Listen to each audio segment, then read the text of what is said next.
अस्सलाम वालेकुम dear students, welcome to all of you. Class 12th economics का हमारा आज का जो टॉपिक है that is difference between extension in demand and increase in demand. Extension और इंक्रीज इन डिमांड हमने लास्ट चैप्टर में पढ़ा था। उसके लिए कौन कौन से फैक्टर्स रिस्पॉन्सिबल हैं जो कि हमने चेंजेस इन डिमांड में पढ़ा था। आज हम देखते हैं कि इन दोनों कंसेप्ट्स में क्या फ़र्क है, यानी डिफरेंसेस क्या है इन दोनों कंसेप्ट्स में, extension in demand and increase in demand. There are three main differences between extension in demand and increase in demand. Extension in demand और इंक्रीज इन डिमांड, इन दोनों कंसेप्ट्स के दरमियान तीन मेन डिफरेंसेस हैं, तीन बड़ी डिफरेंसेस हैं। Extension in demand is the result of change in price alone and represents the law of demand in action. Extension in demand, demand में जो एक्सटेंशन होता है उसके लिए सिर्फ एक ही फैक्टर रिस्पॉन्सिबल होता है और it is the result of change in price alone. इसके लिए सिर्फ जो एक ही फैक्टर रिस्पॉन्सिबल होता है वो है change in own price of the commodity, जिसकी वजह से फिर एक्सटेंशन इन डिमांड हो जाता है या contraction. And represent the law of demand in action, और ये क्या रिप्रेजेंट करता है, लॉ ऑफ डिमांड, क्योंकि लॉ ऑफ डिमांड जो है वो सिर्फ प्राइस और क्वांटिटी डिमांडेड के दरमियान रिलेशनशिप एस्टेब्लिश करता है।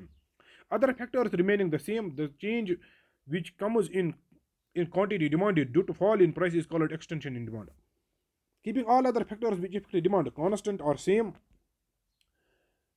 जो चेंज अब क्वांटिटी डिमांडेड में हो जाती हैं due to the fall in price, जो प्राइस की वजह से अगर प्राइस में फॉल आ जाता है, प्राइस में डिक्लाइन हो जाता है, तो उसकी वजह से जो क्वांटिटी डिमांडेड में चेंज आ जाती है उसको हम कहते हैं extension in demand. Extension in demand यानी बाकी फैक्टर जो डिमांड को इफेक्ट करते हैं, जैसे income of the consumer, prices of related goods, tests and performances, fashions, उन सभी चीज़ों को कांस्टेंट रखते हुए जब क्वांटिटी डिमांडेड में कोई तब्दीली आती है, चेंज आ जाती है, या प्राइस गिरने की वजह से जब ज़्यादा क्वांटिटी डिमांड की जाती है, तो उसको हम कहते हैं extension in demand. But increase in demand is caused by favorable change in factors other than the price, example due to rise in income। मगर जो increase in demand होता है उसके लिए जो factors responsible होते हैं, it is यानी change increase in demand जो होता है it is caused by favorable change in factors other than own price of the commodity। इसके लिए increase in demand के लिए जो factors responsible होते हैं वो होते हैं other than own price of the commodity की अपनी प्राइस के अलावा जितने भी factors हैं वो factors responsible होते हैं इंक्रीज इन डिमांड के लिए। Example due to rise in income, for example income अगर राइज हो जाती है, इनकम अगर इंक्रीज हो जाती है कंज्यूमर की, तो उससे वो ज़्यादा डिमांड करेगा, इसको हम कहते हैं इंक्रीज इन डिमांड। ये एक्सटेंशन में नहीं आएगा क्योंकि इसके लिए जो फैक्टर रिस्पॉन्सिबल है, क्योंकि अब ज़्यादा यूनिट्स डिमांड किए गए हैं, इसके लिए जो फैक्टर रिस्पॉन्सिबल है that is the increase in income of the consumer, not the decline in price. दूसरा जो इनमें जो डिफरेंस है वो ये है, with extension in demand there is a downward movement along the same demand curve. अगर डिमांड में एक्सटेंशन हो जाता है तो उससे क्या होता है कि हम डाउनवर्ड मूवमेंट करते हैं along the same demand curve, same demand curve पर हम from higher point to lower point move हो जाते हैं, यानी डाउनवर्ड मूवमेंट होता है along the same demand curve. But with increase in demand the demand curve shift rightward. मगर जब इंक्रीज हो जाता है डिमांड में, अगर डिमांड में इंक्रीज हो जाता है तो डिमांड करो जो है वो राइटवर्ड शिफ्ट हो जाती है, यानी राइटवर्ड शिफ्ट उसमें आ जाता है। तो ये चेंजेस जो हैं हम डायग्रामेटिकली भी दिखा सकते हैं। यहाँ पर diagrammatically such changes are shown as below. और देखिए यहाँ पर लेफ्ट हैंड साइड पर फिगर 3.9 में देखिए एक्सटेंशन ऑफ डिमांड, हम पॉइंट ए से पॉइंट बी पर जा रहे हैं। When price was P0, quantity demanded was M0 या MO, and the consumer was at point A on the demand curve DD। अब चूंकि अब प्राइस गिर गई है फ्रॉम P0 टू P1, तो क्वांटिटी डिमांडेड जो है it has increased from M0 to M1 and consumer has moved from point A to point B on the same demand curve that is DD। यानी जब price गिर गई है PO से P1 तक, तो क्वांटिटी डिमांडेड इंक्रीज हुई है, यानी एक्सटेंड हुई है, more quantity is now demanded that is from OM to M1, यानी MO से M1 तक। तो फिर कंज्यूमर जो है पॉइंट ए से पॉइंट बी पर आ जाता है सेम डिमांड करो DD पर। इसको हम कहते हैं एक्सटेंशन इन डिमांड, क्योंकि इसमें सिर्फ एक ही फैक्टर रिस्पॉन्सिबल है that is decline in price of the commodity और change in the price of the commodity. अब इसके बरक्स आप यहाँ पर देख सकते हैं फिगर 3.10 में कि ये यहाँ पर हम दिखाते हैं increase in demand. Original demand curve was DD and the consumer was at point A, price was PO and quantity demanded was MO। तो यहाँ पर आप देखते हैं consumer was at point A. Keeping all other factors constant, price of the commodity, price of related goods, यानी हम यहाँ पर लेते हैं एक ही फैक्टर चेंज हुआ है। सपोज फॉर एग्जांपल प्राइस जो कमोडिटी की अपनी है वो सेम रहती है PO, इसमें कोई तब्दीली नहीं आती है। अदर फैक्टर्स जो डिमांड को इफेक्ट करते हैं, other factors keeping the price constant, other factors जो डिमांड को इफेक्ट करते हैं, जैसे income of the consumer, prices of related goods, tests and preferences, fashion, population size, इनमें से कोई कोई चीज़ चेंज हुई है, इनमें से कोई फैक्टर चेंज हुआ है favourably. Suppose for example it has changed, यानी इनकम कंज्यूमर की चेंज हुई है, इनकम कंज्यूमर की इंक्रीज हुई है, तो उससे क्या हो जाएगा, अब वो डिमांड ज़्यादा करेगा एट द सेम प्राइस। इससे डिमांड करूँ जो है इट विल शिफ्ट आउटवर्ड, और इसमें राइटवर्ड शिफ्ट आ जाएगा from D D to D one, और कंज्यूमर शिफ्ट हो जाएगा from point A to point B on the new demand curve, और प्राइस सेम है P O, quantity demand it is has increase from M O to M1। ये हम देखते हैं जो डिस्टिंक्शन है इंक्रीज इन डिमांड और एक्सटेंशन इन डिमांड में। यहाँ पर आप इसने यहाँ पर नोट एक दिया है, an important distinction, when demand changes with the change in price it is known as extension और कॉन्ट्रैक्शन इन डिमांड। जब डिमांड चेंज हो जाती है due to the change in price, जब यानी इस वजह से कि उस कमोडिटी की अपनी प्राइस चेंज हुई है, इसको हम कहते हैं या एक्सटेंशन इन डिमांड या कॉन्ट्रैक्शन इन डिमांड। अगर डिमांड इंक्रीज यानी ज़्यादा हुई है तो उसको हम कहते हैं एक्सटेंशन इन डिमांड, अगर कम हुई है due to the rise in price तो उसको कहते हैं contraction in demand. But when demand change due to change in other factors, इसके बरक्स जब डिमांड चेंज हो जाती है इस वजह से कि दूसरे फैक्टर्स चेंज हुए हैं, अपनी प्राइस के अलावा, अपनी कमोडिटी की अपनी प्राइस के अलावा कोई और फैक्टर्स चेंज हुए हैं, जैसे कि income of the consumer, prices of related goods, it is known as increase और डिक्रीज इन डिमांड, उसको हम कहते हैं इंक्रीज इन डिमांड और decrease in demand. With extension और contraction in demand, consumer moves along the same demand curve, with increase और decrease in demand, demand curve shift rightward और leftward. जब extension और कॉन्ट्रैक्शन हो जाता है डिमांड में तो कंज्यूमर सेम डिमांड के रूप में मूव करता है from higher point to lower point और from lower point to higher point. But with the increase और डिक्रीज इन डिमांड, मगर जब इंक्रीज हो जाता है डिमांड में या डिक्रीज हो जाता है डिमांड में तो उससे डिमांड करूँ जो है इट शिफ्ट राइटवर्ड, इसमें राइटवर्ड शिफ्ट आ जाता है या लेफ्टवर्ड शिफ्ट आ जाता है। अगर इंक्रीज हो जाएगी डिमांड तो राइटवर्ड शिफ्ट आ जाएगा, अगर डिक्रीज हो जाती है डिमांड तो लेफ्टवर्ड शिफ्ट आ जाएगा डिमांड करूँ में। Difference between contraction and decrease in demand, अब हम ये कंसेप्ट देखना चाहते हैं, इसको एक्सप्लेन करेंगे। Difference between contraction and decrease in demand, there are three main differences between contraction and decrease in demand।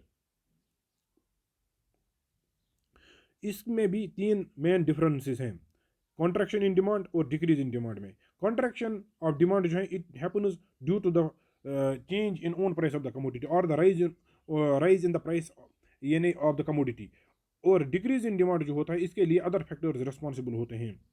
Contraction in demand is the result of change in price alone, contraction जो आता है demand में इसके लिए एक ही factor responsible होता है, that is change in own price of the commodity and represents the law of demand in action, और ये लॉ ऑफ डिमांड को रिप्रेजेंट करता है, क्योंकि लॉ ऑफ डिमांड सिर्फ प्राइस, अपनी कमोडिटी अपनी प्राइस और क्वांटिटी डिमांडेड में जो है रिलेशनशिप वो दिखाता है, इनवर्स रिलेशनशिप।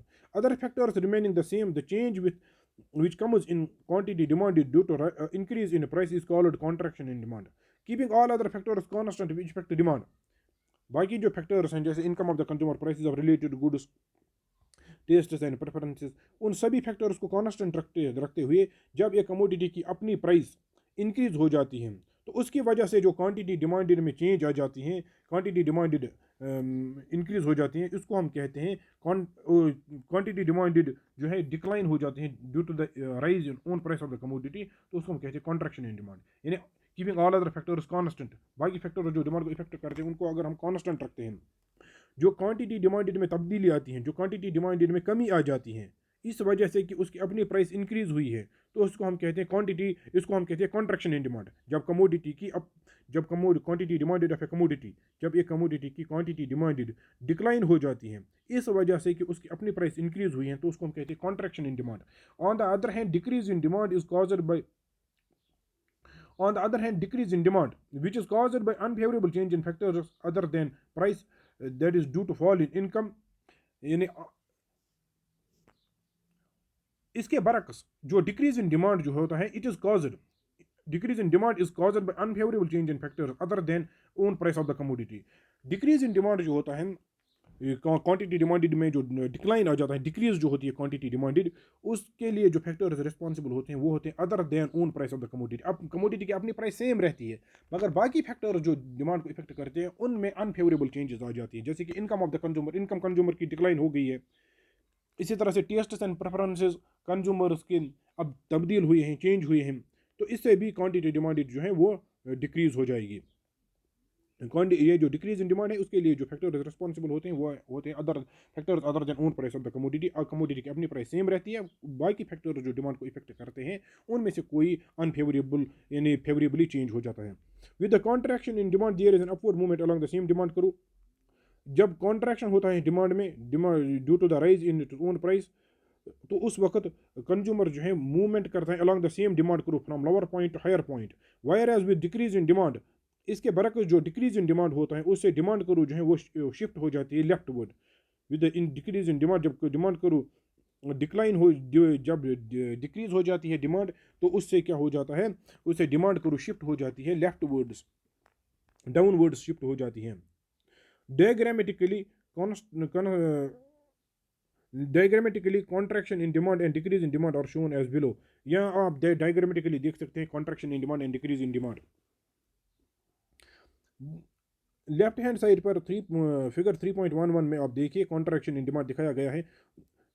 ओरिजिनल प्राइस जो थी हमारी that was P O and quantity, original quantity demanded was M O, और कंज्यूमर जो था वो पॉइंट यानी एट पॉइंट ए था, यानी he was at point A on the demand curve D D, यानी वो डिमांड करूँ डी डी जो है उसके पॉइंट ए पर था, और वो एमओ क्वांटिटी डिमांड करता था प्राइस पीओ पर। ना किसी वजह से हम देखते हैं कि ये जो कमोडिटी है उसकी अपनी प्राइस इंक्रीज हुई है from P O to P one. इससे क्या हो जाएगा कि क्वांटिटी डिमांडेड जो है it will decline from M O to M one, quantity demanded decline हो जाएगी from M O to M one. तो इससे फिर कंज्यूमर जो है वो शिफ्ट हो जाए, वो जाएगा और वो ही will move on the same demand curve, वो मूव हो जाएगा सेम डिमांड करो पर from point A to point B, from lower point to higher point on the same demand curve D D. तो अब आप देखते हैं कि क्वांटिटी डिमांडेड जो है वो श्रिंक हुई है, वो कॉन्ट्रैक्ट हुई है, इसको कहते हैं कॉन्ट्रैक्शन इन डिमांड। क्योंकि इसके लिए जो फैक्टर रिस्पॉन्सिबल है that is change in own price of the commodity और the rise in own price of the commodity, यानी कमोडिटी की अपनी प्राइस में जो इंक्रीज आ रही है। इसके बरक्स डिक्रीज इन डिमांड आप राइट हैंड साइड पर देखिए 3.12 में, तो यहाँ पर आप देखिए कि original demand curve was D D और price was P O, quantity demanded was M O. Now due to the unfavourable change in factors other than own price of the commodity, commodity की अपनी price के अलावा कोई, commodity जो है उसकी अपनी प्राइस के अलावा कोई और फैक्टर चेंज हुआ है, कमोडिटी जो है उसकी अपनी प्राइस के अलावा कोई और फैक्टर चेंज हुआ, जैसे कि income of the consumer, prices of related goods, tests and preferences. इनकी वजह से क्या हो जाएगा कि जो डिमांड करू है वो शिफ्ट हो जाएगी leftwards from D D to D one, inward इसमें शिफ्ट आ जाएगा, इनवर्ड मूवमेंट इसमें आ जाएगा। तो आप देखिए कि कंज्यूमर शिफ्ट हो रहा है from point A to point B on the new demand curve. Original जो डिमांड थी कंज्यूमर की वो थी M O at the price of P O, ये जब और ओरिजिनल डिमांड करो पर वो था पॉइंट ए पर, तो उस वक्त प्राइस थी P O, quantity demanded was M O. अब चूंकि ये जो अनफेवरेबल चेंज हुई है फैक्टर्स, उन फैक्टर्स में जो डिमांड को इफेक्ट कर other than own price of the commodity, commodity की अपनी प्राइस के अलावा जो फैक्टर्स डिमांड को इफेक्ट करते हैं उनमें अनफेवरेबल कोई चेंज आ गई है। सपोज फॉर एग्जांपल कंज्यूमर की इनकम डिक्लाइन हुई है तो उससे डिमांड करो जो है वो शिफ्ट हो जाएगी, क्योंकि जब उसकी इनकम डिक्लाइन हुई है अब वो लेस क्वांटिटी खरीद सकता है, तो उसे डिमांड करो जो है वो शिफ्ट हुई है leftwards from D D to D one. तो अब कंज्यूमर नए पॉइंट पर आ गया है, नई डिमांड करो जो है डी वन इसकी पॉइंट बी पर आ गया है, और quantity demanded has declined from M O to M one, अगर उसकी प्राइस सेम रहती है पी ओ। तो ये था डिक्रीज इन डिमांड। ये हमने देखा difference between contraction in demand and decrease in demand and extension in demand and increase in demand. तो अगले टॉपिक के लिए हम कल नए लेक्चर में हम देखते हैं कि अगला ये जो टॉपिक है हमारा। तब तक के लिए आप इसको रिवाइज कीजिए, और अगर कोई क्वेश्चन है आपके पास, कोई कन्फ्यूजन है तो आप उसको ग्रुप में पोस्ट कर सकते हैं।